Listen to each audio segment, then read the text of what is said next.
konsep yang hasilnya didasari oleh pemikiran manusia, baik itu melalui pengalaman batiniah maupun pengalaman lahiriah.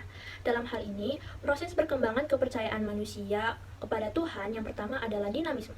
Dinamisme ini simpelnya adalah kepercayaan manusia terhadap benda-benda yang diyakini memiliki roh ataupun kekuatan.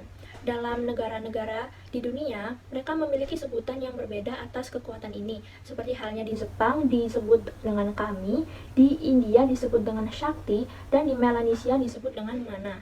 Mana adalah kekuatan yang melekat terhadap benda-benda tertentu, tapi sifatnya tidak tetap, yakni berpindah-pindah.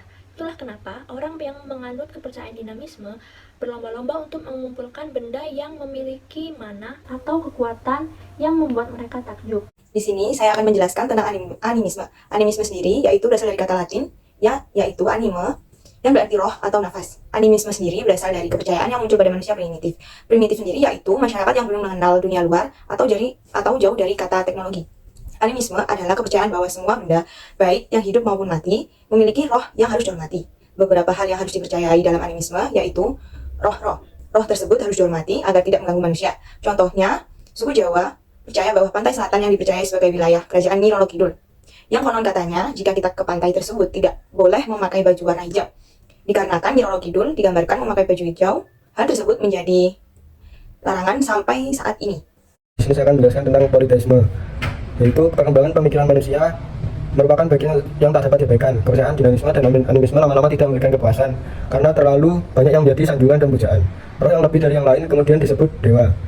Konstruksi pemikiran dari animisme dengan konsep mana yang mengalami peningkatan status dari kekuatan gaib menjadi roh yang juga memiliki kekuatan gaib. Hal ini kemudian berkembang menjadi pemujaan terhadap dewa atau Tuhan. Konsep ini sebenarnya merupakan bagian dari peningkatan mana yang pada akhirnya menjadi roh dan selanjutnya akan meningkat menjadi dewa. Harus dipahami bahwa di sini peradaban antara roh dengan dewa akan hanya terletak pada tingkat kekuasaannya.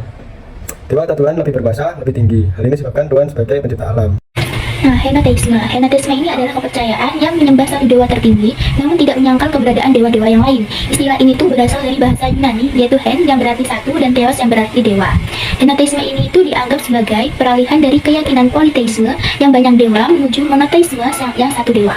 Hal ini tuh dapat dilihat dari penempatan Zeus dalam agama Yunani kuno, yang dipandang sebagai kepala dan bapak dari keluarga dewa-dewa pantheon. Oleh orang Yunani kuno ini disembah dan dimuliakan lebih tinggi dari dewa-dewa yang lainnya. Sementara dalam agama Veda, dewa Agni ini dipandang sebagai Tuhan semesta alam. Untuk itu, Agni sendiri diberi tempat lebih tinggi dibandingkan dengan dewa Varuna, Indra, Soma, dan yang lain.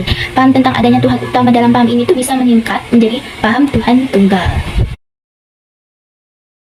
Yang selanjutnya adalah monoteisme. Monoteisme merupakan kelanjutan dari henoteisme. Jika henoteisme masih mengakui adanya Tuhan-Tuhan yang lain, sedangkan monoteisme hanya mengakui Tuhan satu, yaitu Tuhan yang Maha Esa. Agama-agama yang termasuk monoteisme adalah Islam, Kristen, dan Yahudi. Ketiganya percaya pada satu Tuhan meskipun konsep dan sifat Tuhannya yang berbeda-beda. Yang pertama adalah agama Islam. Umat Islam hanya percaya kepada satu Tuhan, yaitu Allah, yang Maha Esa dan tidak ada sekutu baginya. Islam menyatakan bahwa Allah adalah pencipta alam semesta dan seisinya, dan Nabi Muhammad adalah utusannya. Yang kedua adalah agama Kristen. Dalam kekristenan, Tuhan dipahami sebagai satu, tetapi juga dalam konsep Trinitas, yaitu Tuhan Bapa atau Tuhan Anak, Yesus Kristus, dan yang ketiga Roh Kudus. Yang terakhir adalah agama Yahudi. Agama Yahudi percaya kepada Tuhan yang satu, yaitu Yahweh, dan umat Yahudi memegang teguh bahwa Yahweh merupakan Tuhan yang membuat perjanjian dengan bangsa Israel. Ketiga agama tersebut meyakini bahwa Tuhan itu satu, namun berbeda atas konsep dan sifat Tuhan mereka tersebut. Ada berbagai aliran dalam konsep ketuhanan. Yang pertama yaitu teisme. Teisme adalah kepercayaan pada Tuhan yang transenden dan imanen, yang berarti Tuhan menciptakan alam semesta dan terlibat dalam kehidupan manusia. Dalam teisme, Tuhan dianggap sebagai entitas yang berkuasa dan mendengar doa. Yang kedua yaitu deisme. Deisme berpendapat pada Tuhan menciptakan alam semesta tetapi tidak terlibat dalam urusan dunia setelah penciptaan. Dalam pandangan ini, Tuhan dianggap sebagai pencipta yang jauh dan tidak berinteraksi dengan penciptaannya.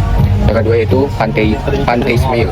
Panteisme menyatakan bahwa Tuhan identik dengan alam semesta. Dalam aliran ini, segala sesuatu dianggap sebagai aliran bagian dari Tuhan dan tidak ada pemisah antara Tuhan dan ciptaannya. Yang keempat, panenteisme menggabungkan elemen teisme dan panteisme, yang dimana Tuhan dianggap sebagai entitas yang mencakup dalam alam semesta tetapi juga melampaui itu. Dalam pandangan ini, Tuhan memiliki aspek yang transenden dan imanen, yang berarti Tuhan tidak hanya ada dalam ciptaan tetapi juga di luar ciptaan.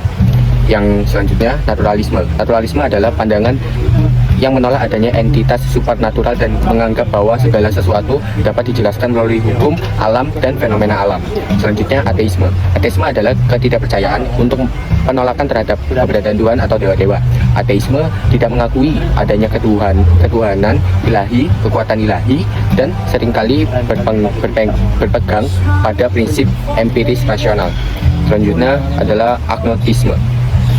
Agnostisisme adalah pandangan yang menyatakan bahwa keberadaan Tuhan tidak dapat diketahui dan dibuktikan. Agnostis berpendapat bahwa manusia tidak memiliki kapasitas untuk memahami atau mengetahui hal-hal yang bersifat ilahi. Selanjutnya saya akan menjelaskan mengenai fakta saintifik tentang keberadaan Tuhan. Disclaimer terlebih dahulu, jurnal yang saya jadikan acuan referensi di sini adalah jurnal karya Anggri Sundari yang diterbitkan pada tahun 2022. Sehingga penjelasan yang saya sampaikan nantinya rata-rata mengacu pada interpretasi tertentu dari ayat-ayat Al-Quran yang dikaitkan dengan fenomena ilmiah. Baik, masuk ke dalam penjelasan bukti yang pertama mengenai rahasia besi. Sebelumnya teman-teman bisa melihat terjemahan dari surat Al-Hadid terlebih dahulu ayat 25, atau kalian bisa searching versi Arab dari surat Al-Hadid ayat 25. Nah, dalam versi Arab surat Al-Hadid ayat 25 di kata wa anzalna yang memiliki arti dan kami turunkan, dari ayat itu kita bisa menemukan keajaiban ilmiah yang begitu penting. Berdasarkan teman astronomi modern, mereka mengungkapkan bahwa logam besi yang berasal dari bumi kita ini ternyata berasal dari bintang raksasa yang ada di luar angkasa. Ternyata sistem tata surya kita secara struktural tidak cocok dalam menghasilkan besi secara mandiri. Nah, itu dapat dikatakan bahwa bumi ini itu tidak bisa menghasilkan besi secara mandiri ya. Semua itu menunjukkan bahwasanya logam besi itu merupakan kiriman dari bintang yang meledak di ruang angkasa oleh meteor yang lantas kemudian diturunkan ke bumi. Biasanya diturunkannya melalui hujan meteor ataupun yang lain-lainnya.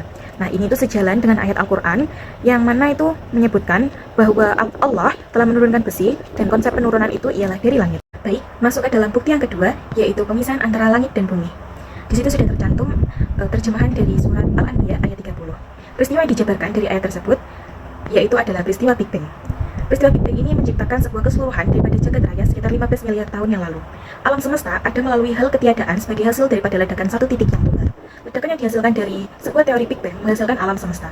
Ledakan itu bermula dari gas yang besar berbentuk awan. Ringkasnya, materi gas yang besar berbentuk awan memang sudah ada tatkala galaksi terbentuk. Fakta ilmiah tersebut didukung filsuf Immanuel Kant pada tahun 1755 yang menegaskan bahwa sistem tata surya, semisalkan matahari, bulan, komet, dan yang lain-lainnya terbentuk atas atom yang bersatu membentuk nebula, yakini sebuah massa yang begitu besar, semisal awan debu gas di ruang angkasa. Penemuan tersebut adalah sebuah bukti di mana terjadinya peristiwa Big Bang adalah penjelasan ilmiah atas fakta bahwasanya alam semesta diciptakan dari ketiadaan. Dari tiada menjadi ada tentu memerlukan unsur lain untuk mengadakannya, dan itulah yang disebut dengan Tuhan. Oke, masuk ke bukti yang ketiga, yaitu sungai di bawah laut. Jadi, pernah ada seorang penyelam terkemuka yang berasal dari Prancis yang bernama Mr. Jacques Wivers yang pada suatu waktu ia pernah bereksplorasi menyelami lautan. Pada saat ia menyelami lautan, ia mendapati sekumpulan mata air yang tawar yang begitu segar rasanya sebab tidak tercemari oleh air laut, seakan-akan terdapat dinding yang membatasinya. Begitu tidak logis jika Al-Quran disusun oleh manusia, sebab Al-Quran jauh sudah ada sebelum ditemukannya penemuan tersebut.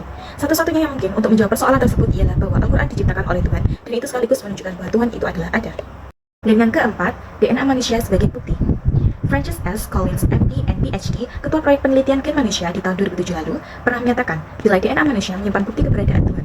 Dr. Collins juga mengungkapkan bila DNA adalah bahasa Tuhan dan perwujudan dari rencana Tuhan yang juga bagian dari alam. Gen manusia ini memang sangat kompleks dengan bagian data yang mencapai miliaran. Hal seperti ini tentu lahir berkat desain panjang dan sesuatu yang sangat hebat di luar jangkauan intelijensi manusia. Satu-satunya sosok yang mampu menciptakan hal serumit DNA manusia hanyalah Tuhan. Oke teman-teman, selain itu, di sini saya juga ingin menambahkan beberapa bukti logis mengenai keberadaan Tuhan menurut filsuf Thomas Aquinas untuk menambah khazanah kita terkait materi ini. Nah, teman-teman bisa mempause video ini dan membaca penjelasan PowerPoint yang ada di samping saya.